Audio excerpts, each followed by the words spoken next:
are you ready for the event?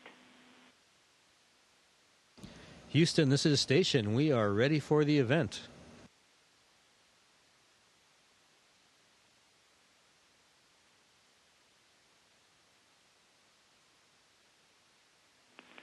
Cool Science Radio, this is Mission Control Houston. Please call station for a voice check. Station, this is John Wells and Lynn Ware Peak with Cool Science Radio. How do you hear me? We hear you loud and clear. How about us? We hear you loud and clear. Good morning, gentlemen. I'm going to give a brief introduction, and we will start all of this. From the NPR studios of KPCW in Park City, Utah, this is Cool Science Radio. I'm John Wells. I'm here with Lynn Ware Peak, and I'm here with Sophie O'Connor, our 10-year-old science friend from Park City's Trailside Elementary School. Our guests this morning are NASA astronauts Shane Kimbrough and Mark Vande Hei, who are 270 miles above the planet Earth on the International Space Station, which is traveling at 17,500 miles per hour. Shane and Mark, a big welcome to Cool Science Radio.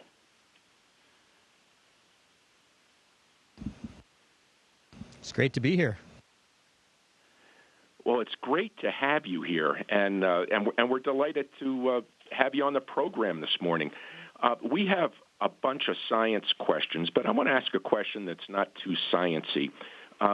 First, you both have extensive backgrounds in education. You have postgraduate degrees in science and applied physics. You both have overseas military service to our country, and you have multiple space flights with over 200 days each in space, not to mention a bunch of spacewalks. We don't really have the time today to go into the detail of each of your records, so I'll just say that you're both, let's say, overachievers. So my question's this.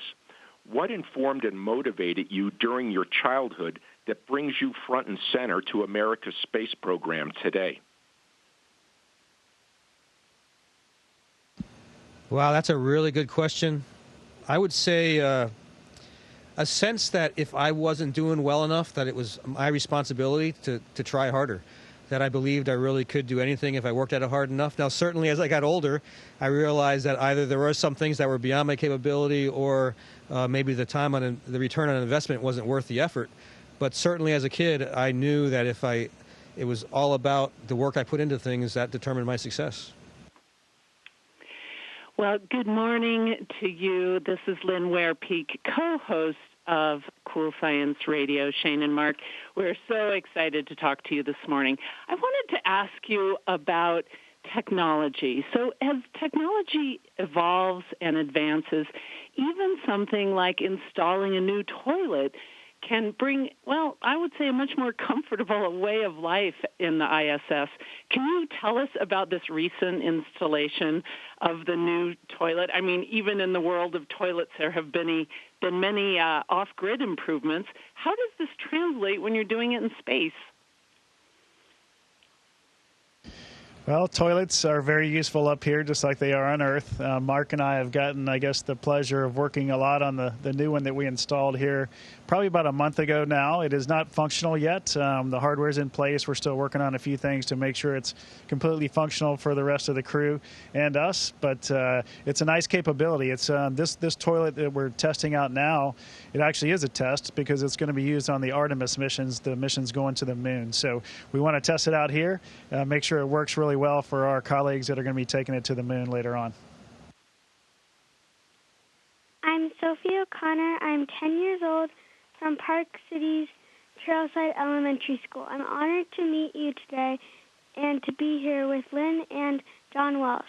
I love science, and I'm very happy to be talking with you this morning. My first question is, if you are in zero gravity, how do you sleep and make sure you get a good night's sleep?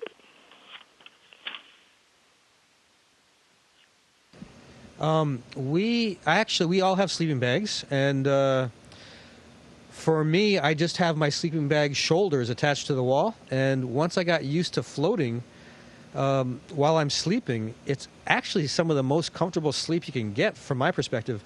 I think people on the Earth try really hard to recreate this sense of floating that we get in space very easily. Mark, this next question is for you. Many people view our planet from the perspective of a Rand McNally map with 195 separate countries. As you view our planet with geographic borders and you observe the small and delicate ribbon of atmosphere that keeps us all alive, how has that shaped your thoughts about our home planet, Earth? Well, we have an incredible perspective, as you might imagine, from up here. Our planet is spectacular. It's fragile, and that's the part that we see up here, that thin layer of atmosphere that you were talking about. So to me personally, it just made me want to take care of our planet when I'm back on Earth. It's given me a different perspective to think about, taking care of our planet. Now, it's really cool for us up here to know that we have instruments on the outside of the space station that are watching climate change and looking at the ozone and things like that. So we are still kind of part of all that stuff because we're part of the space station. So definitely want to take care of our planet. That's number one, so that we can continue to live like we know, like we have been living over the last several centuries. Right. Well, taking care of the planet is one thing, and then taking care of the health of your own bodies is another thing. Shane, how about this for you? Is there any one thing that you've noticed about your own health that you possibly have not felt before on previous missions?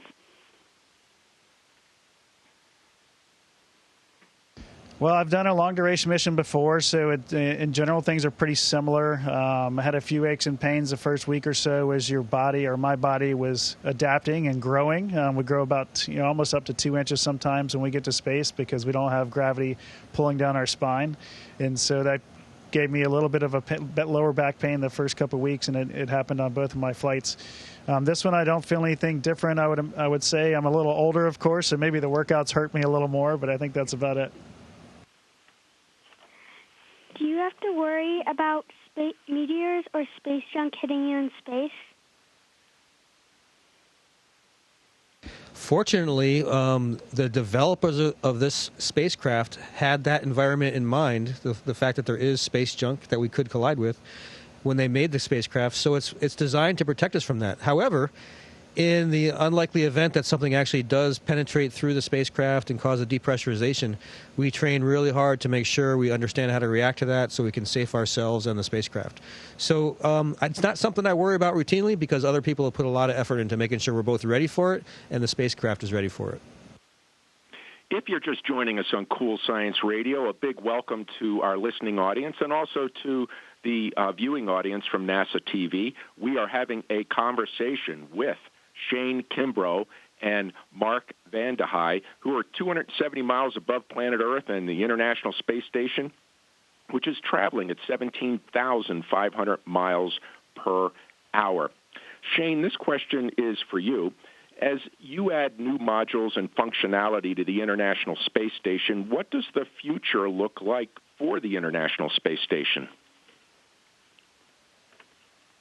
Well, you may have heard we just got a new module last week. The Russians added a new module onto their part of the space station. And besides that, that's probably the last module I think that's going to get added, at least for quite some time.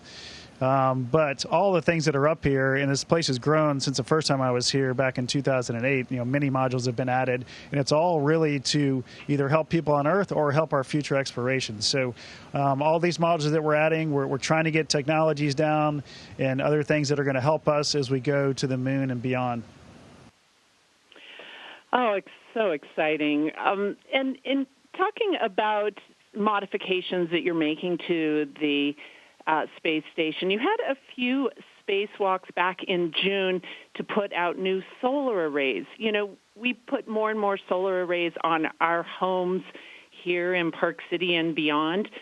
How are those replacements doing? Do they bolster capacity for the chores of the station? And how may they vary from a solar array that we have on our own homes? Mark, if you want to take that.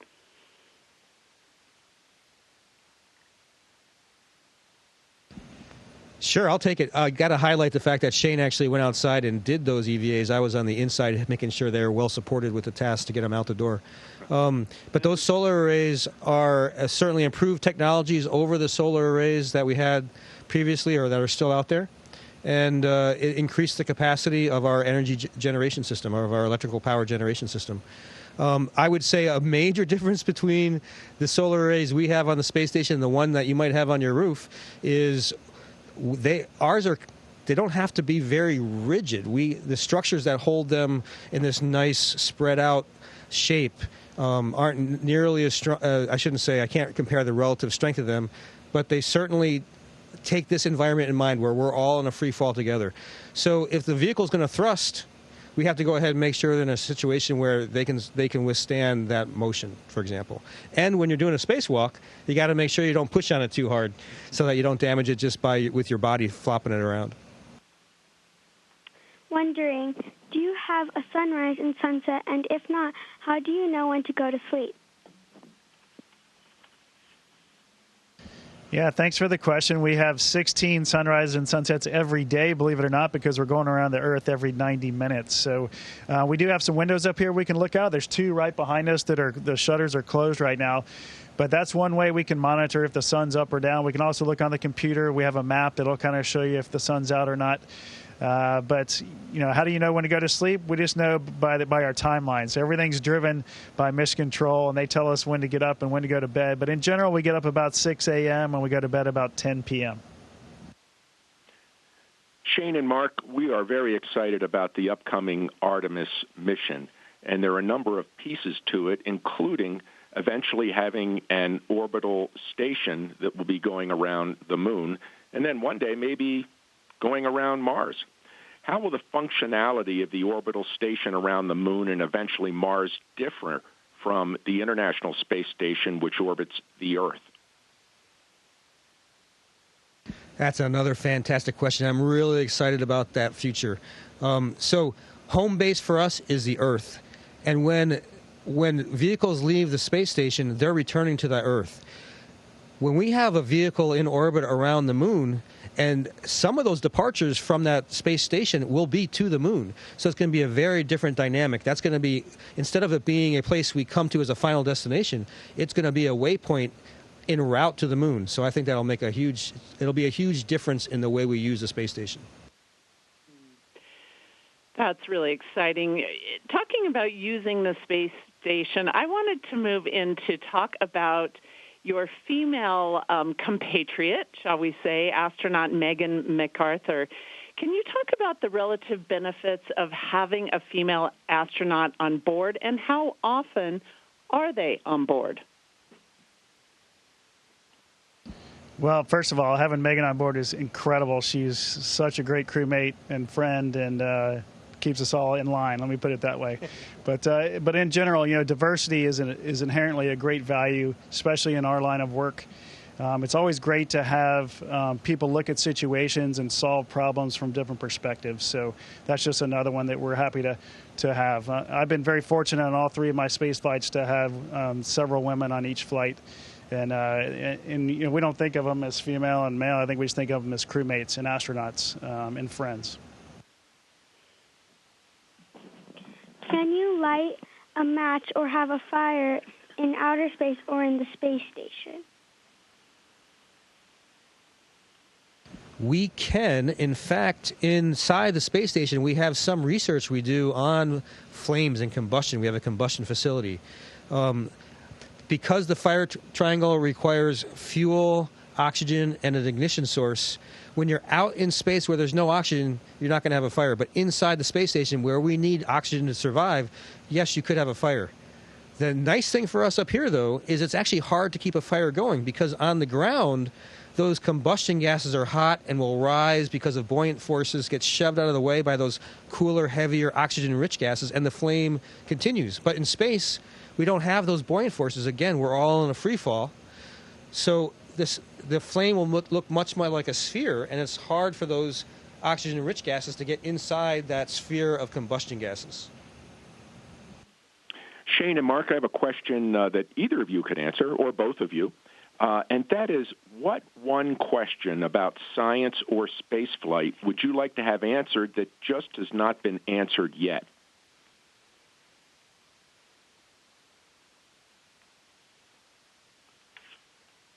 That's a tough one. We haven't had that one before. You've stumped us. Let us think about that for a minute. If you have another one, fire it off, and then we'll maybe come back to that. Yeah, I'd like to talk about smoke. There's the Dixie Fire. There's a number of fires because it's just that time of the season. How does the Dixie Fire look?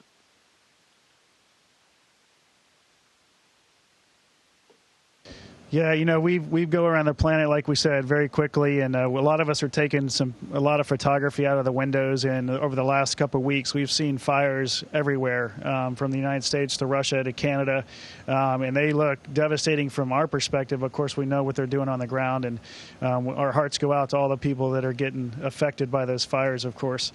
But yeah, it's a thing of nature, of course, in a lot of cases, and it's another thing that we can view. And I actually have sensors up here that we can maybe help people on Earth by tracking those and letting emergency services know what's going on from our perspective. Speaking of things that you hey, if you got the opportunity for me to try to, I'm sorry, do you want me to try to answer that previous question, or should we take the next one? Sure, that would be great.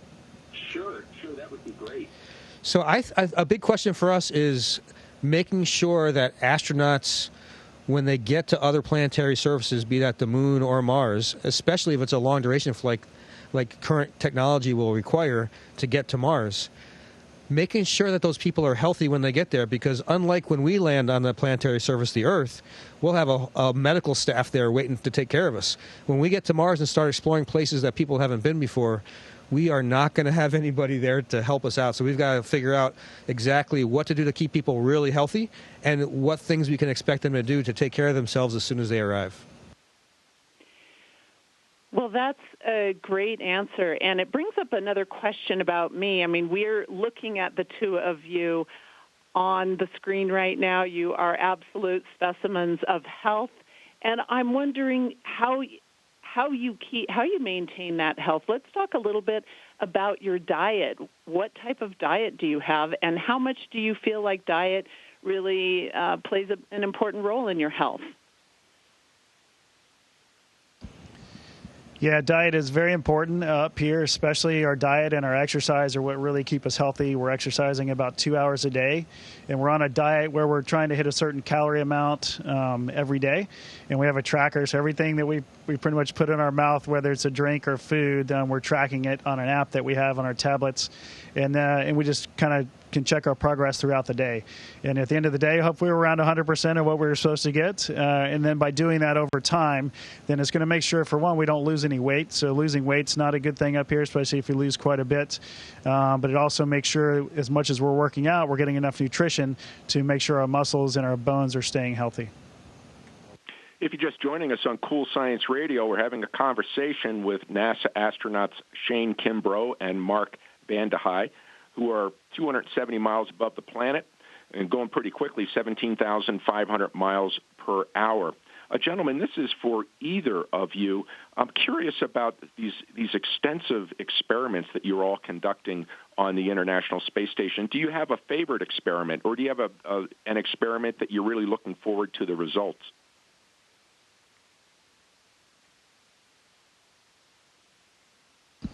Well, I know one that I just worked on yesterday that's been going on about a month now, and it's got 2 or 2.5 more months to go, and we're growing chili peppers in space. And so I got to start that experiment a little over a month ago. Yesterday we got a chance to pull it all out and look at all the plants and actually thin some out in order to give all the nutrients to the really healthy ones, and they're all looking great. So here in a couple months we're hoping to have a harvest and get to eat some chili peppers. Well, congratulations on the chili peppers. A quick question. We've got just about 30 seconds left. Have you been able to witness the space flights of the civilians, Richard Branson and Jeff Bezos and their traveling companions?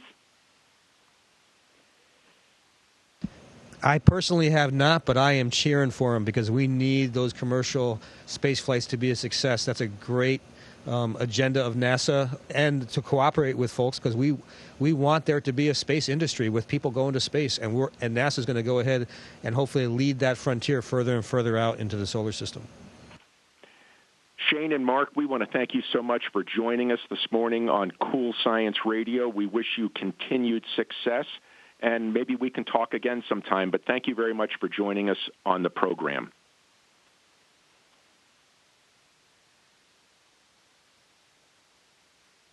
Station, this is Houston ACR. That concludes the event. Thank you to all participants from Cool Science Radio. Station, we are now resuming operational audio communications.